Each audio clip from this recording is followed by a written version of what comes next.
So do you remember what test case is?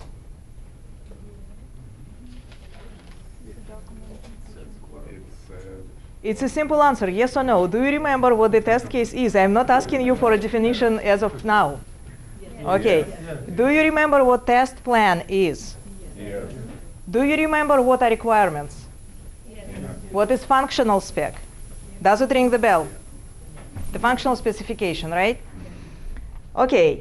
It's good that you remember that, because for the next 4 hours, I want you to do me a favor. Please pretend none of this exists.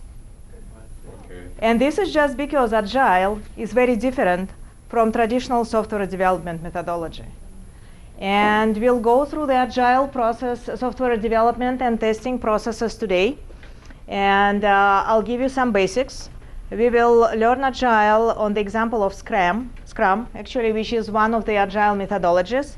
It is not the only one that you can use. There are others, but we will just use Scrum. It doesn't matter which one we use. We'll just use it to give you, I'll use it to give you an understanding how Agile development is done, why the Agile appeared, and how people manage it, and what does it mean for us testers to go through Agile development and testing process. And we'll also do a little exercise, which I promise will be fun. So let's start. And by the way, this presentation is not on Portnov's site yet. I will email it to you once we are done with the class. And it is not on a site for 2 reasons. One is pretty new. I keep updating it every few weeks. And second, if I have it posted on a website, then you guys will be distracted because you will be looking at the same presentation and scrolling back and forth, right? I do not want you to be distracted, because for Agile, we only have 4 hours of presentation, right? So please stay focused. And so for today's class, okay, start on time. And I broke the rule because it's already 7:10. End on time. Please do not, turn off your cell phones, because I find this distractive for you, not for me. And if you want to discuss something, please raise your hand. I'll be happy to discuss. But keep one conversation at a time, because otherwise it becomes too noisy, except for the exercise time. At exercise time, you can do whatever you think is needed. And again, no cell phones, please. So Agile software engineering started a while back. Actually, the research shows that the first mentioning of Agile development goes back to 60s. Nobody was calling it, Agile at that time.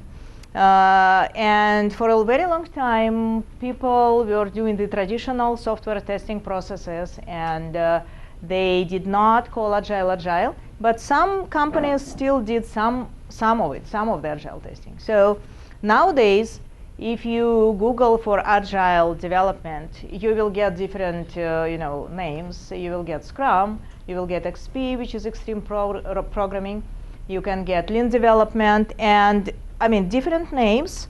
Actually, they all mean a similar methodology. So basically, Agile development means incremental framework for software project development.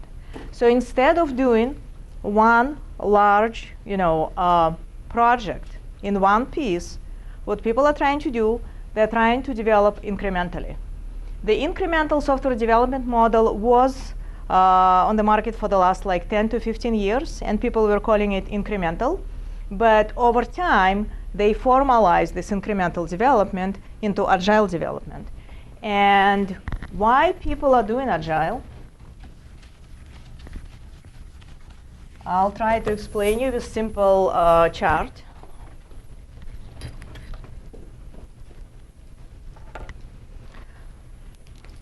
So what happens if you follow the traditional so-called waterfall development model, right? So you have a set of requirements, and let's say you have 20 features to implement. And what development may choose to do for various reasons. There may be too many dependencies between different components. They may not have experience in Agile, or they used to doing things in a traditional way. So they may choose to implement all these features in one big iteration of code development. For example, they may tell you, you know what, I cannot give you anything in between. I will give you entire product. Let's say today is January, at the end of June. So 6 months down the road, you will get the feature complete product, which means at the end of the development cycle, you will get one big piece of code, which is untested at this point, and the quality of this product is unknown. And all these 20 features will be implemented in this piece of code. And then it's up to you guys to test. And this is where we can apply the test cases and all the best software, testing practices that we were learning for the last like 3 sessions. So, and this is how the traditional development is done. So what happens here at point 0, we do not yet have any code, right? And then development process starts, and we do not have any handle on the code quality until we finish. So basically, the QA activities start here. This is the traditional approach.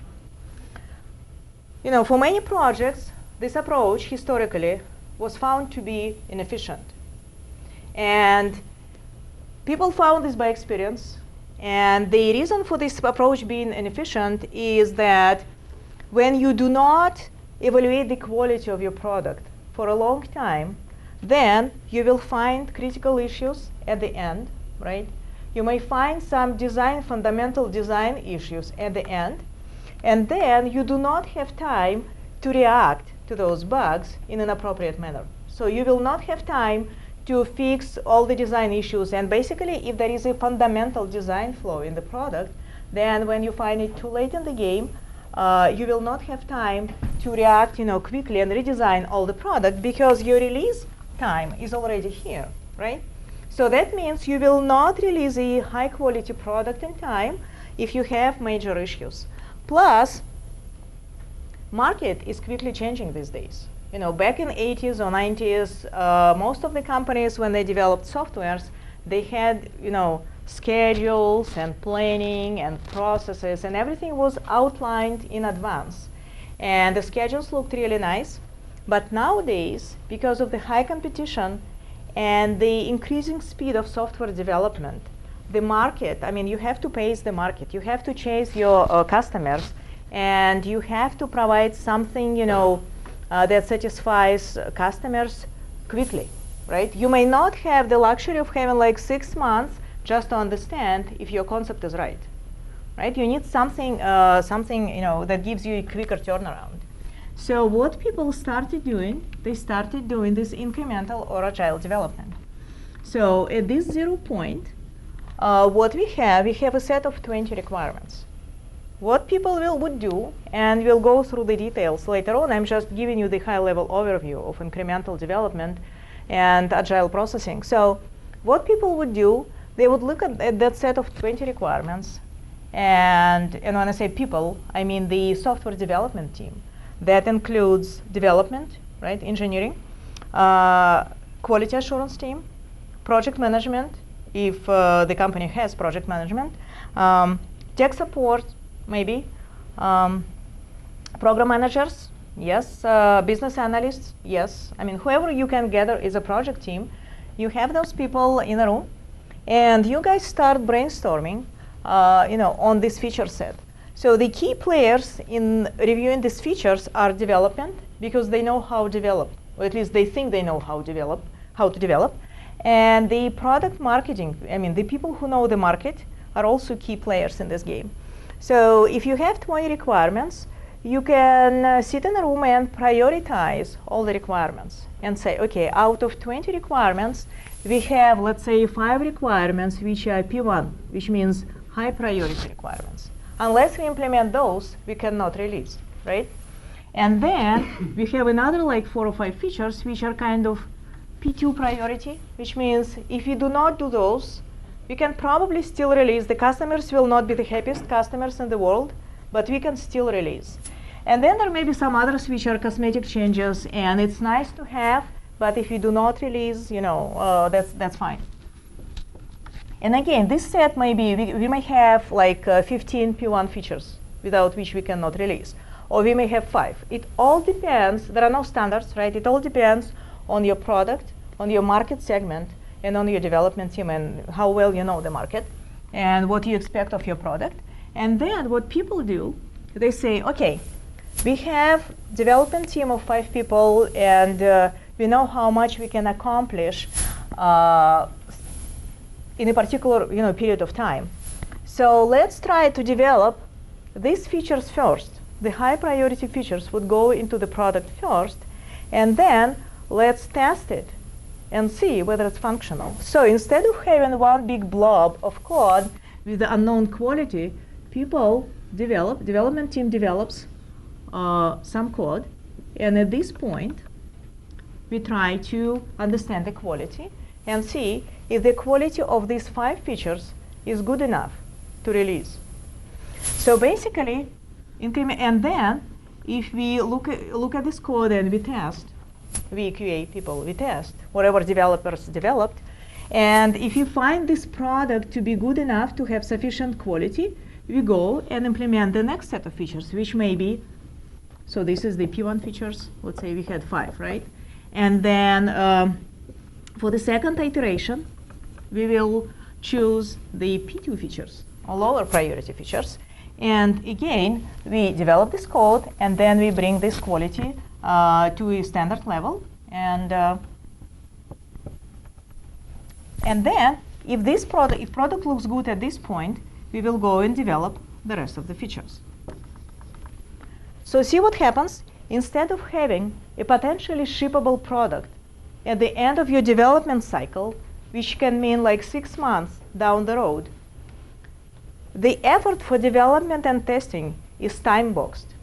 So basically, people split the development and testing effort into chunks, and they say, if you have to prioritize, this is how we prioritize our effort. And by developing smaller pieces of code, and the smaller product you have, the more stable it is, right? Given this time.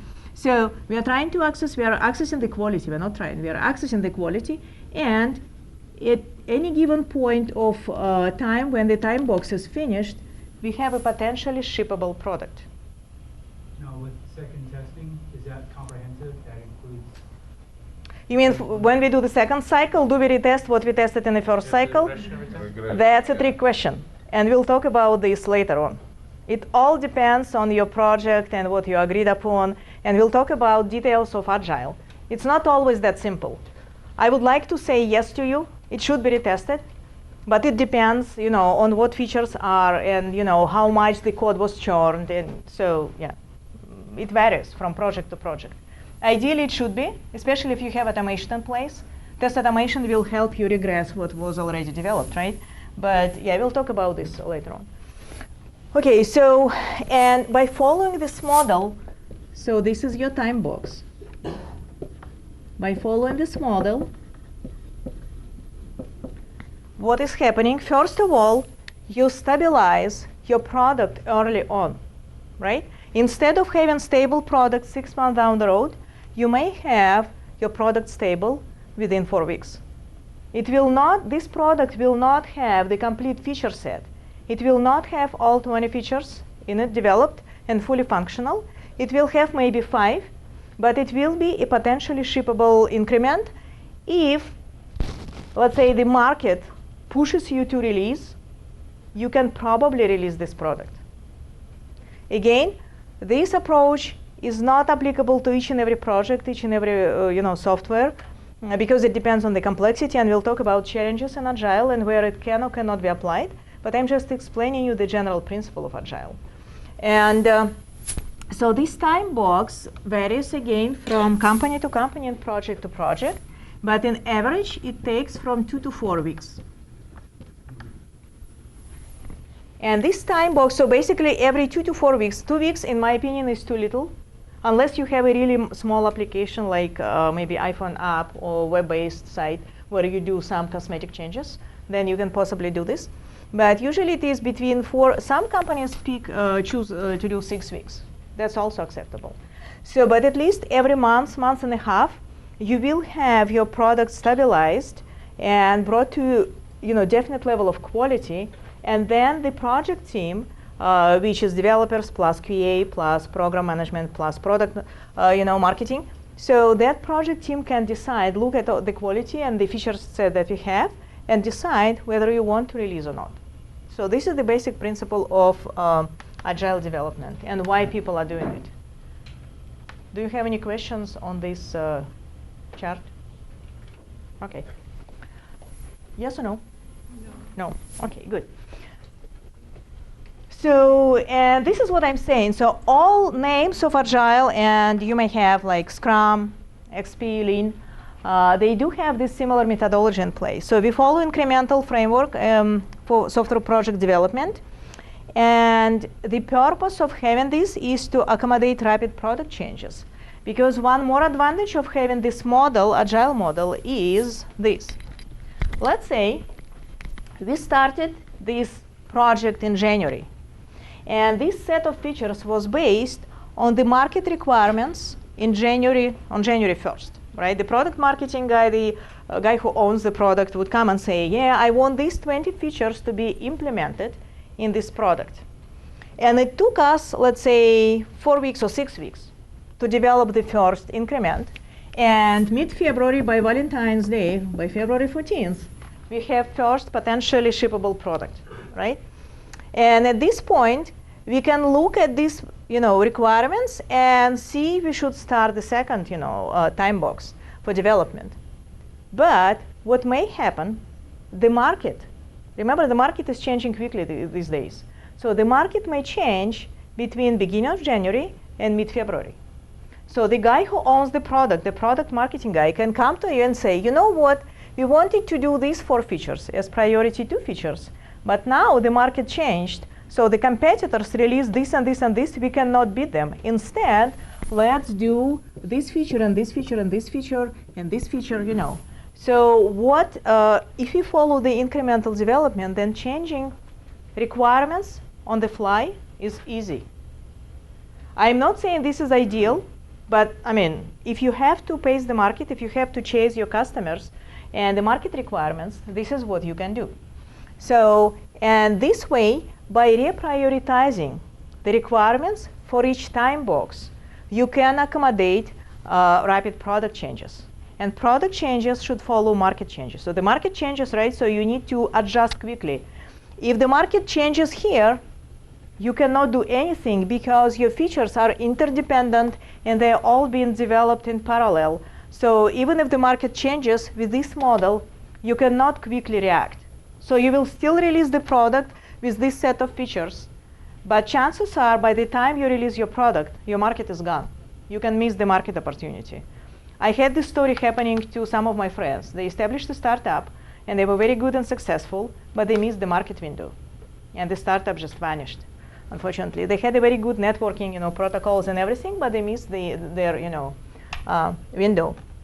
So we do not want to be this to be happening to products. So that's why people do Agile as well. So if you know that the market for your application is quickly changing, and you cannot reasonably predict, and prioritize all the requirements 6 months, ahead, at least prioritize for the next 4 to 6 weeks. See what you should implement, what you must implement in these 4 to 6 weeks, and then reprioritize and see if you need to change something. And then, let's say by end of March, right, we are done with the second increment, we will go and revalidate the requirements again and see if the market changed again. If the market changed, we need to change these features. Or maybe some of these features were pushed down the line, then something else was implemented. Now we have time to implement those guys. So this process is very dynamic, but that allows you to address the market changes. And all Agile methodologies have frequent releases and short development cycles. Some people call them sprints, and we'll go in details through what sprint is. And sprint is actually time boxing. Some people just call them time boxes. It doesn't really matter. Documentation in Agile is minimal, if it all exists.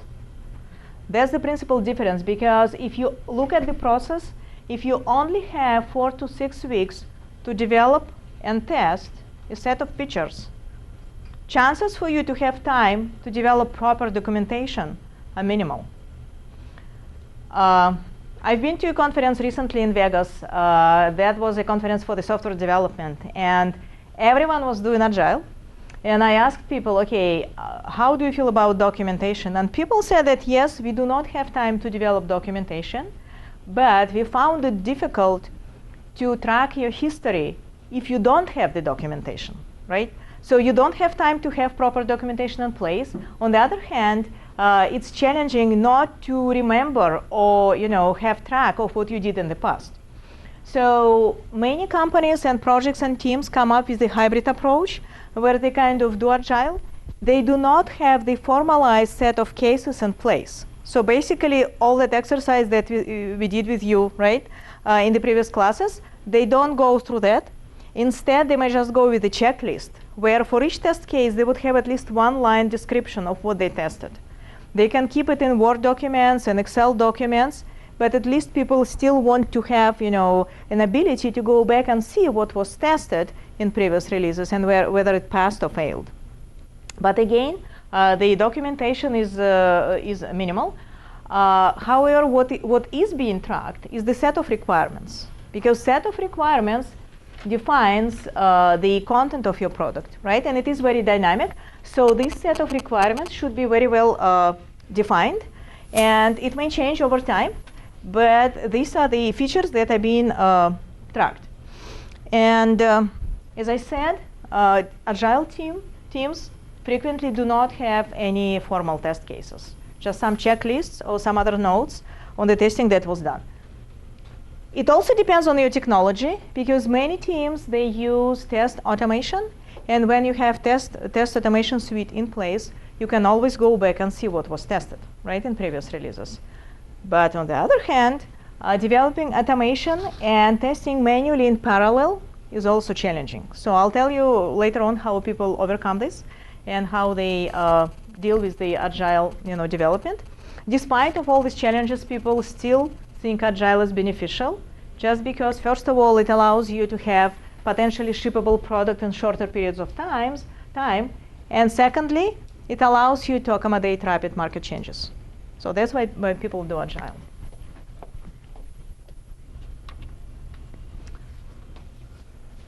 So these are a couple of pictures for the Agile manifesto. So basically, the motto of Agile is we should respond to a change instead of following a plan, right? Because the purpose of Agile is to follow the quickly changing market and requirements. And what is very important in Agile is that individuals and interactions are more important than processes and tools. When you have only 4 to 6 weeks of development time, that should also include testing effort, right? Unless you have a very good working team of people, you cannot succeed. So, and this is where people work and people interactions and communications become your key to success in Agile environment.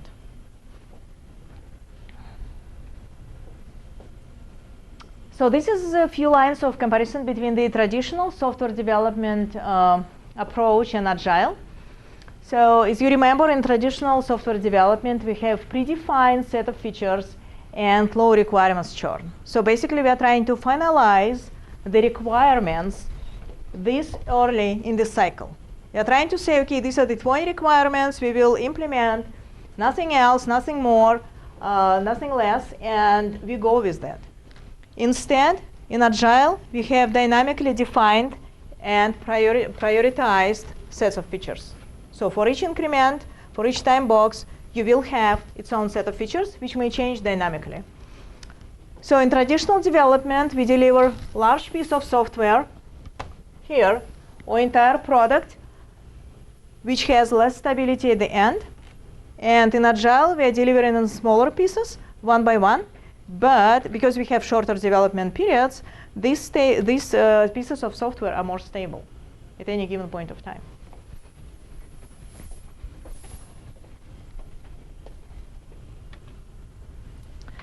Scrum is one of the varieties of Agile. And again, when you come to an interview, I mean, people may ask you different questions. Are you familiar with Agile? And what is Agile and how people do it. I hope after today's class you will have an understanding of what Agile is. Scrum is just one of the methodologies that people use. And when people ask you what is Scrum, don't think that this is this guy, because it is not. Instead, Scrum is a type of Agile software engineering. It can also be defined as iterative and incremental framework for software engineering, or it can also be defined as the process with predefined set of practices and roles. And Scrum is very popular. So if on the interview you can demonstrate that you know what Scrum is, which I hope you will do after today's class, so that's very good for you. And if the company you are interviewing with is not doing Scrum, but instead it's doing just lean development or extreme programming, it will not be too much different. As long as you have the basic understanding of the concept and the spirit of Agile, you should be fine. And again, after the class, you are welcome to Google on your own and see what other Agile methodologies are there on the market and what are the differences. But again, as long as you understand the concept of Scrum, you should be fine for the Agile development practices. So why people do Scrum? And basically, the term Scrum comes from sports. I think in rugby, it means team, right? Or teamwork or something. Bonding of the team. Scrimmage, yeah, it comes from scrimmage, yeah. So, and that's why it's not an acronym, it's not an abbreviation, it just comes from the sport, just because doing Scrum is very much about having good team, productive team. The team should be self-led, it should be self-motivated, and we'll talk about team later on, but that's how the term Scrum arrived on the market. And we do Scrum to maximize teams' ability to deliver quickly and respond to evolving and changing requirements. And we also want to develop functionality in smaller and stable increments, as opposite to one large, unstable blob, and have potentially deliverable product in shorter periods of time. In Scrum, the time box, basically the amount of time you have between your start your increment and finish your increment. So this time box is called sprint. And typical sprint duration is 2 to 4 weeks, and we'll go through details. If you don't see all these, text, that's fine, because we'll go through each and every box later on. So the typical duration of one sprint is 2 to 4 weeks. If 6 weeks doesn't work for your project, you can choose 8 weeks, that's fine. But the longer duration you have, the more challenges you have, right? Because the number of code lines developed during 8 weeks will make your product more complex. So the chances of you coming to a reasonable quality level at the end of your increment is getting lower. So that's why people usually tend to have like 4 weeks every month, right? From, let's say, Monday to Monday, you have one sprint. First Monday of this month and first Monday of next month, you have one sprint. It also psychologically disciplines people, right? Because development knows, okay, I have to deliver. Unless I deliver, I will be late. Unlike in traditional approach, 6 months down the road, I'm supposed to deliver like 5 features. Oh, I have plenty of time. I can research my design, I can try this, I can try that. So time flies out. And then you're late in development, you didn't deliver. So Agile disciplines people, very well. How Scrum is done, it should start with a team. Without a reasonable team, without good working team with efficient communications, you cannot be successful in Agile development. Because Agile development in many aspects is about trusting people you work with, right? So Scrum team is usually sized in between 5 and 9 people, because you have to have few roles in the Scrum team. First of all, you have to have a Scrum Master. So Scrum Master is the main guy in the team, kind of. Not main in the sense that he will define what will be developed, what will go into this sprint, which features and stuff. but he's the guy behind the scenes who will make sure that the team moves with a reasonable speed. So he's the shepherd, right, for the herds. He will observe each and every one. He will track the progress on a daily basis. And if the people get stuck for whatever reason, it is Scrum Master's responsibility to resolve the obstacles. And I think I have a couple of more slides on Scrum Master. Yeah. So we also should have a product owner in a team. Product owner is the person who knows the market very well. So this is the guy already who defines the set of requirements for you, right?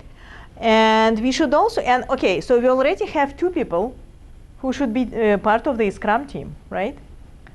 In addition to that, you need someone to develop your code, which means you need at least 1 or 2 developers, and you also need at least 1 QA person, right? And guess if you have 3 people for the development and QA team, right? You have 3 people. Will you have 2 developers, 1 QA, or will you have 1 developer, 2 QAs? 2 developers, 1 QA. Unfortunately, most of the companies do choose to have 2 developers and 1 QA. But I know teams where code is very complex and it has a lot of churn, and they may have 1 brilliant developer and 3 QAs testing the results of his work. There are no standards. It all depends, and again, depends on your project and team agility. But the main thing is you should trust your peers. And again, when the first time you form the team, this Scrum team, you may think, oh, we have the ideal Scrum Master, we have the ideal product owner who knows the market like there is no tomorrow. We have a very brilliant, developer guy, and 2 most skillful QA guys will be just perfect as a Scrum team. But guess what? Unless you go through few sprints, you cannot verify your team. You cannot say if your team is a good Scrum team, right? And this knowledge comes with experience. And but again, to start with, you should have at least 5 people in a team. This is from where this number comes, 5. And the upper limit for the Scrum team is considered to be 9, just because if you have more than 9 people, then you have too many opinions in the group, and you cannot be effective. I don't know if you know this, but if you invite guests to your house, the 9 people is the limit to the number of people who can have 1 conversation at the table. If you have 10, the conversation tends to split into 2 or 3 conversations, right? So this is why people choose, this 5 to 9 people team size, and it's proven to work very well. So, and another requirement for this team is that all the team members have to be co-located, because you have to interact on a daily basis. If you have only 4 to 6 or maybe 2 weeks to develop your features, you have to talk to people every day. You have to see them every day. Of course, theoretically, you can communicate over emails. But let me tell you this. If you have a team, let's say we have a team in Bangalore, India, and we have a team in Europe, right? If you have a question to another team member, right? It's night in Europe during our daytime, which means you can only ask it by email. So you will send an email to your peer. You will get the response by next morning if you are lucky. If that person gets sick, right, then you have to wait for another day for your response to come. Instead, if your peer is co-located with you in one cube, you just turn over and you say, hey, can you tell me this and this and that? You have an answer in like 2 minutes. So the efficiency, you cannot compare efficiency in agile development when your team is co-located or remotely located. There are situations where you have to work with remote teams just because you don't have the budget to fund the team, locally. Then you'll have to find a way to, bypass it. Most of the people end up working either early or late hours, right? But it's up to you to decide if that works for you. But this is how you can overcome it. That means forget the 9 to 5, schedule. You will be working early mornings or late nights to communicate to that team, and then you will catch up with your work somewhere, during the daytime. Different teams and companies apply different methodologies, but Scrum works the best, and any Agile works the best if all of your team members are co-located in one office. preferably in one floor, preferably in cubes next to each other in one room. That's the best. The amount of work the team of 5 or 9 people can do is limited, right? If you need to develop, let's say, 20 features and 10 of them are priority 1 features, which means they have to be developed like yesterday. It's not like if you have 9 people, even if you have 9 people, you have 1 is Scrum Master, 1 is Product Owner, and you have 7 remaining, right, team members. Okay, if you're lucky, you have 5 developers, 2 QAs, for example, or 4 developers, 3 QAs. Again, these people, within like 4 or 6 weeks, may not be able to develop all the features that are needed. So what happens then? Do not increase the size of your team. Instead, make it 2 Scrum teams, right? If you need more development, do not put everyone in one team. Just have 2 Scrum teams and say, okay, this team is responsible for features A, B, C, and this team is responsible for features X, Y, Z.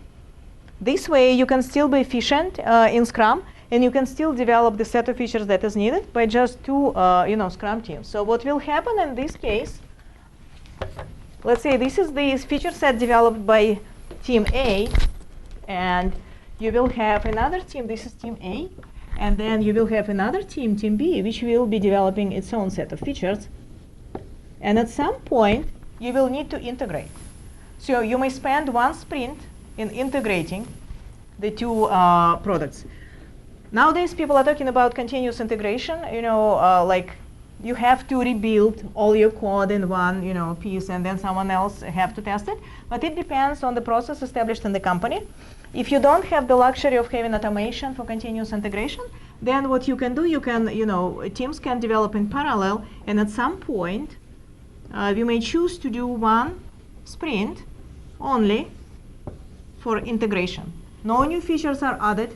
What we do, we merge the code from this branch and code from this branch. We integrate everything, and everyone, development and QA, test the results of integration. That's the fun moment, believe me. Okay. Now let's look at the details of whom we should have in our group. So Scrum Master, as I said, it is the person who is responsible for Scrum sprints running smoothly, and this guy already leads the team actually, and this person facilitates and coordinates everything, and this person also helps removing the obstacles. When people develop software, you may encounter different kinds of things. For example, to develop your product, you need this product is supposed to be supported on various hardware platforms. You may need to have a server with Intel processor. You may need to have a server with the AMD processor, and this and that. So you may need different hardware in place. And for example, let's say development develop the code, and testers are supposed to test, and you only have 4 weeks to do everything. And turns out your purchase order got stuck somewhere, and we need to start the testing like today, and we don't have the server with AMD processor in place. Guess who is the guy who will need to figure out where to get the server? The Scrum Master, right? The Scrum Master is supposed to chase everyone down and understand where the machine can be found. And I've seen very creative Scrum Masters, in my life. Some of them would just run down to Fry's Electronics, get some stuff, have things tested, and then return it back to Fry's, right? Or another option could be nowadays Amazon, for example, provides you with the cloud services. So you can request any type of, they will give you a virtual machine, so to speak, right? They can give you, if you want Linux, any Linux flavor. If you need the test your software on the Ubuntu, let's say, or SUSE, or whatever flavor of Linux, you just go to those services and you ask for it, and it doesn't cost you too much. Of course, you need to have the budget for it, right? You need, but I think it costs like 10 or 25 bucks a month. I think the company can probably afford it, or maybe per usage. I will not lie about the prices, but it is doable. So it is up to Scrum Master to envision all that and to find the ways to resolve the obstacles that the team has. So the Scrum Master has to have this particular type of personality, which is communicative, proactive, optimistic in general, because you cannot have a guy, who goes like that and always begs for equipment and everything. Scrum Master has to be, energized and always jump to things and lead the team. So definitely the Scrum Master has to have the leadership qualities. And the Scrum Master also safeguards the process. So it's his or her responsibility to monitor the process on a daily basis, and we'll talk about how this is done. And if the Scrum Master sees that the process deviates from the planned curve, then there should be some measures to be taken, and it's up to Scrum Master to identify what needs to be done and how the Scrum Master does it. We'll talk about this later in the lecture. And yes, he acts as a sheepdog for the team, and it can be anyone with necessary skills. There are some companies who provide you with certification for Scrum mastering. So I myself, I am a Scrum Master, but you don't need certification to be a successful Scrum Master. What matters the most is your personality, your qualities, your leadership skills, and your desire to lead the team. That's it. And then your common sense, of course, right? You have to have your, gray matter, and your brain should be active all the time. Product owner. Product owner is the guy in a suit who comes every day and tells you what the market wants. And this guy or lady should be business oriented. And actually, this person defines so-called product backlog.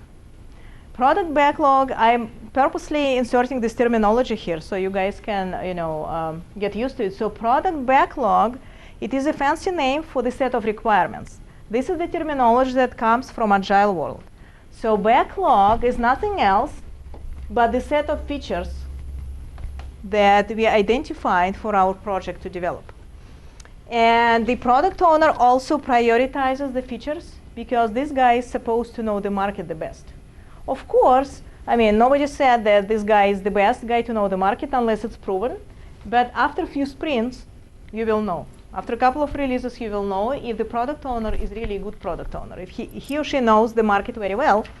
And you can also consult with business analysts or any other field specialists if you want for the features to be developed.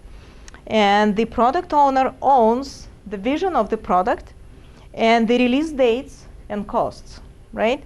Because if this guy already wants too many features to be developed, the more features you want in a product, the more expensive the product is, right? So then the schedules needs to be evaluated, and scheduling in Agile is yet another challenge, because you have to project for many unknowns, and how you do that, I'll talk about this in a few minutes. So, but again, we need to define the release dates and costs and schedules. And then the product owner is to validate the schedules and see whether we meet the market requirements, or are we off, are we in time to meet the market requirements. So this is what the responsibility of product owner is. And again, product owner has to be very firm in defining the product requirements, but that person should also be open to negotiations with the team. And we'll go through this process because, product owner may want to have like 20 features. But if implementing those 20 features takes us, to February release, then it doesn't make any good. So this is where the negotiation, process takes place. And the product owner negotiates with the team, okay, what if we don't do 20 features? What if we do these 12? Can we release by November, for example? Or if we do this 5, can we release by October? So this process is happening all along all the sprints, all the time boxes. And this person can easily be the product or project or marketing manager. It depends. But again, there is no requirements for this guy to have a certification in place.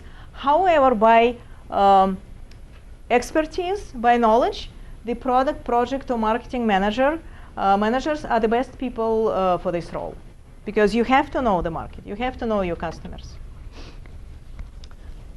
And now the team, the actual guys who do the work. Those are developers, QAs, architects, analysts, tech writers, subject matter experts, etc., etc. And these guys are the team who actually does the work, the coding and the testing. And this team is also responsible for estimates and planning the work and risks. And the main thing is this team is responsible for doing all the needful to deliver on schedule. So you have to trust your peers, you have to trust your team, and it's, as I said, it may be challenging in some situations to reasonably project the effort that's needed for development and testing effort. But still, you may miss, in a couple of first sprints. But eventually, usually by the third or fourth sprint, people get to know the subject, better, and they are more responsible in planning. And most of the Scrum teams, by the third or fourth sprint, they get into release, train, and they keep up with the planned releases. When you build the team, the Scrum team, there are a few basic principles without which you cannot build a successful team. And those are trust, commitment. And if you're the team member, if you say, I will test this today, please be sure you test this feature by today. Of course, many things may happen. Your laptop may break. In which case, whom do you go to? Master? Scrum Master, right? If something goes wrong during sprint, the first person you contact is the Scrum Master. Because the Scrum Master is the guy who keeps in his head or laptop or in some tracking worksheets. He tracks all the progress done by each and every team member. If you know that something happened to you, or maybe God forbid, your child got sick, right? So you will not be at work tomorrow. Scrum Master is the first person you notify. So if something delays your effort, then you go to Scrum Master and inform him about this. Commitment and reliability, but unless anything of this sort happens, you cannot not deliver what you promised just because you wanted to have an extra cup of coffee, or your lunch with friends took like 3 hours instead of 1, right? Or you were not in the mood and you needed to book, airfare to, I don't know, Mexico and back, right? And you spent like an hour trying to find a cheap flight. So those are not excuses. They're not excuses in general, especially in Agile development, to not deliver what you are supposed to deliver. And of course, honesty.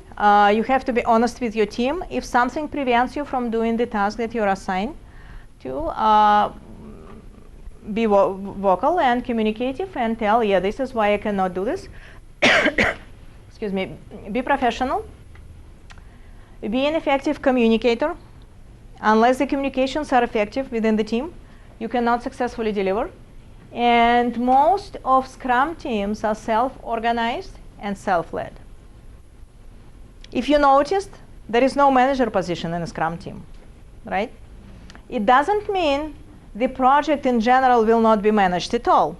There will be one probably manager somewhere supervising few Scrum projects. But in general, the small Scrum team of like 5 to 9 people does not require a manager, because by definition, Scrum team is supposed to be self-organized, proactive, and self-led. So each person should feel responsible for what is being delivered, and this spirit drives the Agile development. And this is how good softwares are being developed, actually, by the spirit of people who are developing it. Sprint, as I mentioned, is a basic unit of development in Scrum. It's nothing else but a time box, right? So typical duration is from 1 to 4 weeks. Can be 6 weeks, yes. And sprint is time box, which means it is restricted to a specific duration of effort of a constant length. In best Agile practices, you should have your time boxes of the same duration. Sometimes it may seem to you that, yes, this set of features is more complex, it will take us 8 weeks, and the next set of features is less complex, so it will take us 4 weeks. So you may be tempted to have one cycle of 8 weeks and then another cycle of 4 weeks. But in best practices, based on people's experience in the industry, you should always have same duration for all your sprints, just because it disciplines people first, and second, if you're off in your development process, if the quality doesn't look good, if your concept is wrong, you better know it early in the game than later, right? So that's why people usually stick to, let's say, 4 weeks, cycles, and they go with the cycles. If you cannot develop 5 features in 4 weeks, take 3 features, take 2 features, develop those features in 4 weeks, and then move to the next sprint. Plus, the smaller pieces of code, the smaller increments in size, smaller in size you have, the easier it is for QA team, for QA people to test, right? So you can access the quality, you can understand where you are with the quality, whether this piece of software is functional, and then you move forward. And before each sprint, what Agile teams have, what Scrum teams have, they have planning meeting for this particular sprint. And after the sprint is done, after 4 weeks are gone, people do review, and they also do a demo and retrospective analysis of the sprint, what went wrong, what went right, all that kind of things, and we'll go through details a little later. So, product backlog, another term that you should know. So product backlog is nothing else, as I said, as a set of features for your product that comes from whom? Who defines your product log? Who? Product owner, exactly. Product owner defines your product backlog.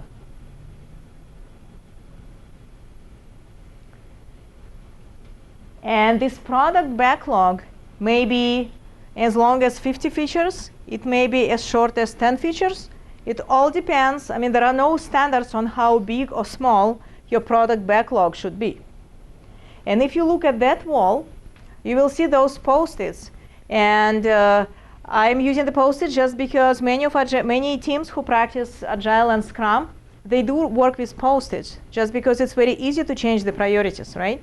If you want to change the priorities, what you do, let's say the priorities go from left to right. So whatever is the most left has the highest priority. Whatever is the most right has the lowest priority.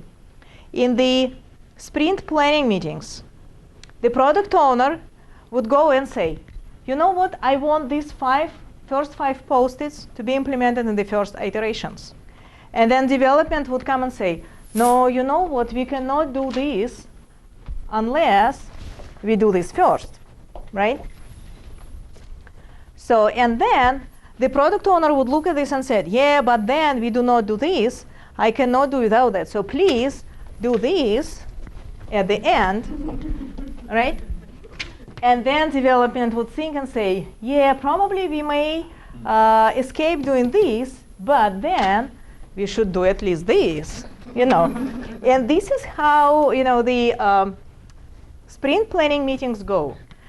And what we have here is the breakdown of our class. So basically, we have the breakdown of our class. These are the topics that I'm covering as we go forward. So this set of post-its is the product backlog for today's class. Imagine this is your project, right? So, and on each post-it, you see the topic, and you see the number. Do you see the number? Mm-hmm. Good. What do you think that number is? Minutes of what? If those are minutes, if you summarize all the minutes, we will not sum up with 4 hours. No, those are not minutes. Is it topics, the first, the second, the third? No, we have several ones. We have a couple of twos. We have 125. And what?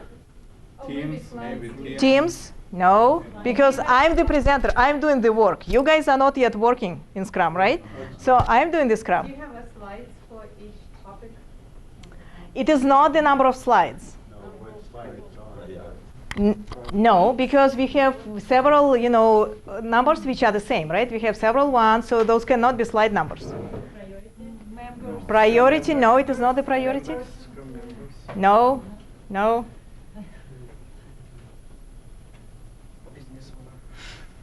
It is not the business owner. Any more ideas? Price? Kind of.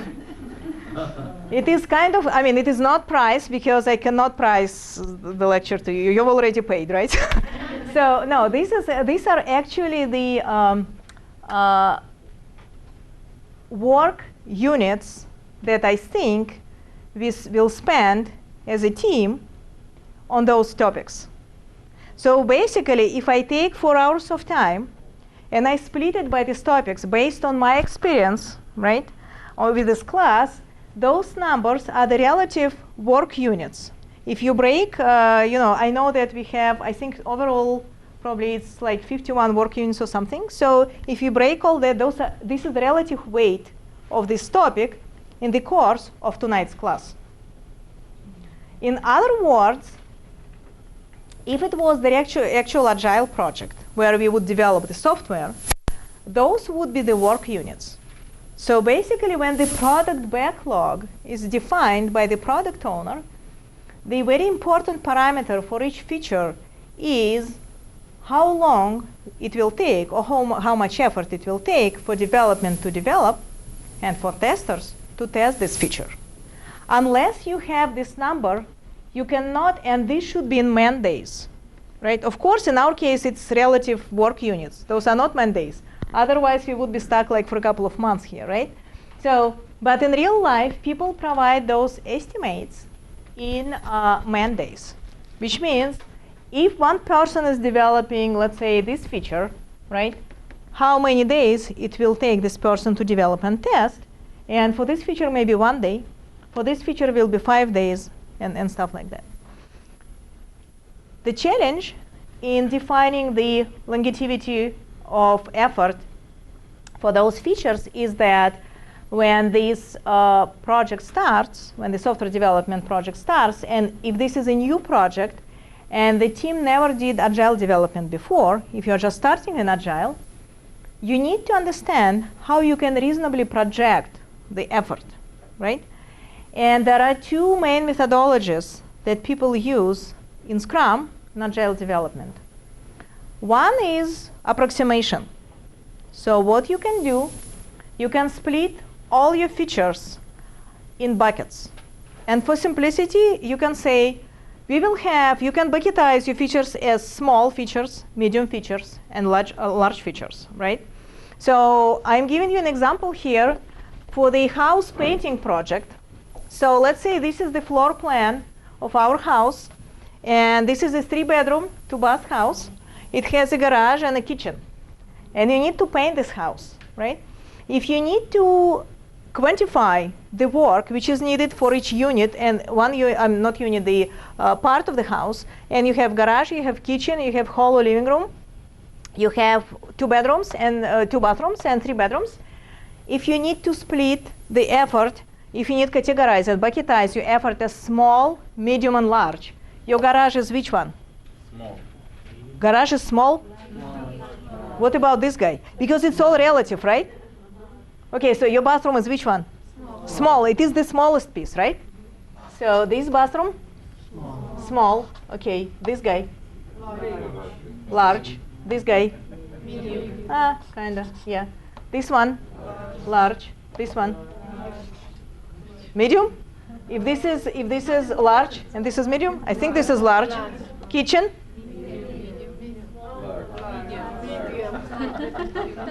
Okay, I make it simple. I'll just move the wall, okay? I'll just move the wall. I make kitchen here. Okay, this is your kitchen. So now what size is it? Medium.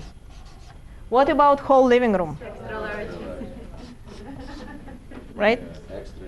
Yeah, so XXL and tall, right? Because you have high ceilings. So this will give you the bucketization of your features, right?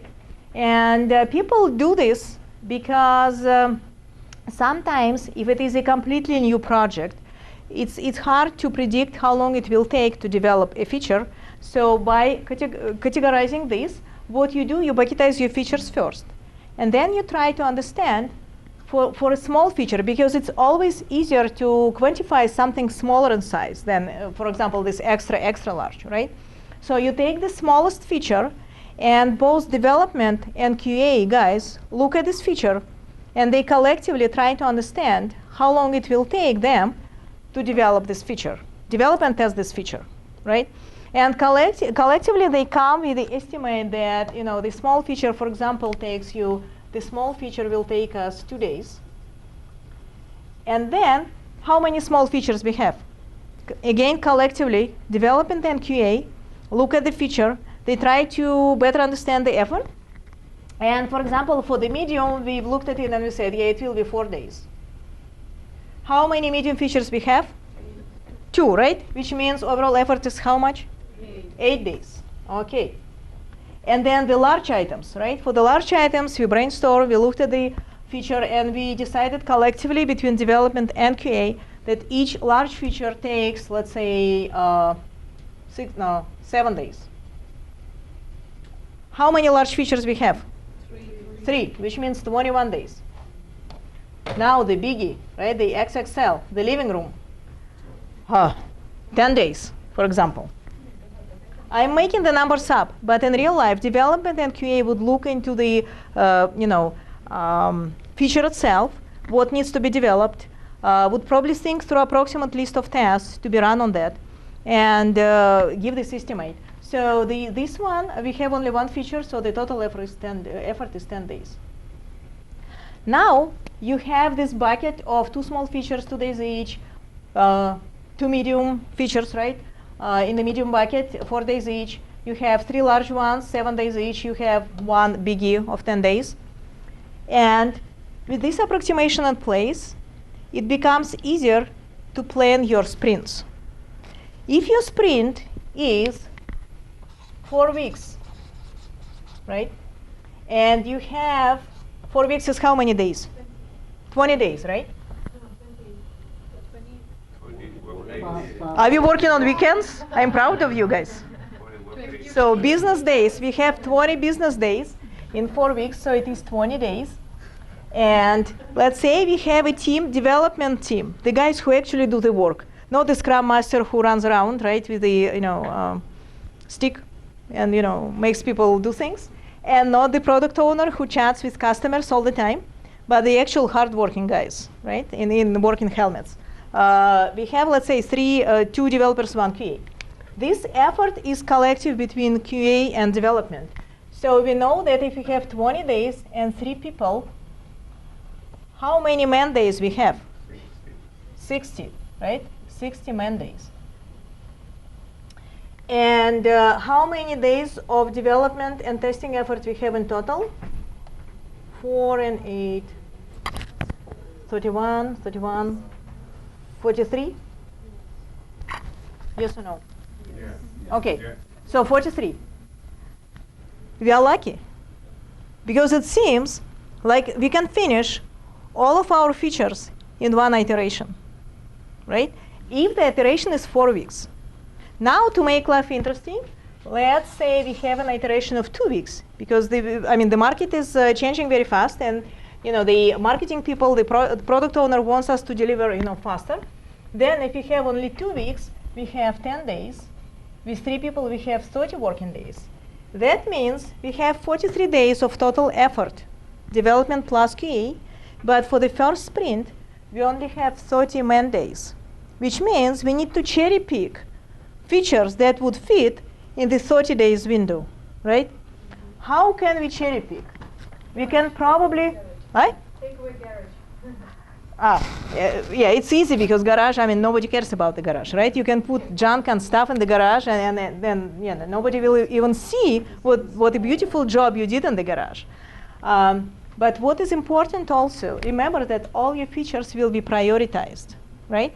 So for example, master bedroom, P0, priority 0, right? It has to be done first no matter what, because I want to have a beauty sleep in a comfortable environment. So I want my master bedroom to be painted first. And then kids. Okay, let's be nice to them. Let's make it P1.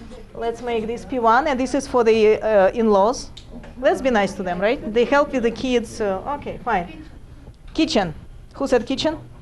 Do you cook a lot? Okay. Okay, so let's make it P1. So bathrooms. Master bathroom should be a P1. Its priority is 0. Yeah, P0. Okay, P1. This bathroom, kids and in-laws, they can survive. Yeah, let's make it P2. Okay, priority 2. Hall. We have so much stuff in the hall that if we decide to do the hall, we need to move the furniture around and stuff. So, and yeah, it's not in a bad shape. Maybe, yeah, let's make it P3. Garage, nobody cares, P4. So now, what you do, you look at the priority of your features and the effort it takes. For example, what goes into the first sprint? Let's see. The first bedroom, P0, bedroom is large. It is 7 days, right? This is 7 days. Okay. We still have how many days left? 23 days. You can still pick up the features. Okay. P1, medium, 4 days, right? How many days? Now we have 11. How many left? 19. Okay. So what is the next P1? Okay, this guy. This guy is large. It's 7 days. Aha.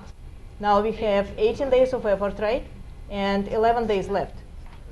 What is the next one? P1. Kitchen, medium, 4 days. Now we take the kitchen. This is, kitchen is 4 days, right? So now we have 22 days effort taken and 7 left. What we can do in 7 days? We can probably do 1 bathroom. I think we have 12 left. 12? Yeah. Here we have 12? Yes. Here.